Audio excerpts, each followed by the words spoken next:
जैसा भोजन वैसा शरीर। खुराक के जरिए बीमारियों को दूर रखने का ख्याल सदियों से चला आ रहा है। मौजूदा दौर में हमारे सामने खाने के तमाम विकल्प हैं, लेकिन इस बीच पूरी दुनिया कोविड महामारी से गुजर रही है। अब तक हुए शोध इशारा कर रहे हैं कि शाकाहारी लोग कोविड-19 का सामना बेहतर तरीके से करते हैं। हाल ही में ब्रिटिश मेडिकल जर्नल में छपे एक अमेरिकी शोध में यही देखा गया कि शाकाहारियों पर कोविड इन्फेक्शन का असर कितना घातक होता है। शोध में पता चला कि संक्रमित होने के बाद भी शाकाहारी लोगों में कोरोना के गंभीर होने की दर 3% कम है।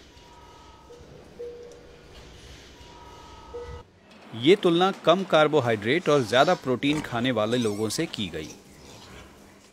आहार कैसे मदद करता है, ये इसी बड़ी बहस का हिस्सा है और मुश्किल ये है कि हमें इसका पता कैसे चले। ये एक दिलचस्प शोध है क्योंकि ये ऐसी आबादी पर आधारित है जो शायद कोविड से संक्रमित भी हुई और उसके संपर्क में भी आई। ये बहुत दिलचस्प है। शोध में France, Germany, Italy, Spain, America और ब्रिटेन के फ्रंटलाइन हेल्थ केयर वर्कर्स ने हिस्सा लिया। 2000 से ज्यादा डॉक्टरों और नर्सों से अपनी डाइट का रिकॉर्ड रखने को कहा गया। उनसे ये भी पूछा गया कि उन्हें कोरोना हुआ या नहीं। अगर हुआ तो बीमारी का गंभीर असर कितने दिन रहा। जिन डॉक्टरों और नर्सों ने पेड़ पौधों से मिलने वाला आहार लिया, वे गंभीर रूप से कम बीमार पड़े। शोध में हिस्सा लेने वाले लोगों की उम्र और कसरत की आदतों को भी दर्ज किया गया। हमारा भोजन भी हमारे बारे में बहुत कुछ कहता है। पश्चिमी देशों में आमतौर पर शाकाहार वाले अच्छे पढ़े लिखे और सेहत के प्रति जागरूक लोग हैं। इनमें महिलाओं की संख्या अच्छी खासी है।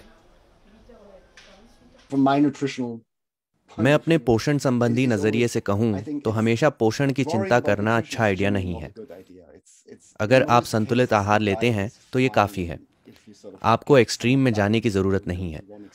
लोगों को ईटिंग डिसऑर्डर की तरफ धकेलना अक्सर ज्यादा नुकसानदेह होता है। कोविड इन्फेक्शन के मामले में इन सभी कारकों ने भी भूमिका निभाई। जीवन शैली और बीमारियों के रिश्ते की बहस बहुत पुरानी है। एक बात साफ दिख रही है कि स्वस्थ आहार बीमारी से भले ही ना बचा पाए, लेकिन ये शरीर के प्रतिरोधी तंत्र की मदद जरूर करता है।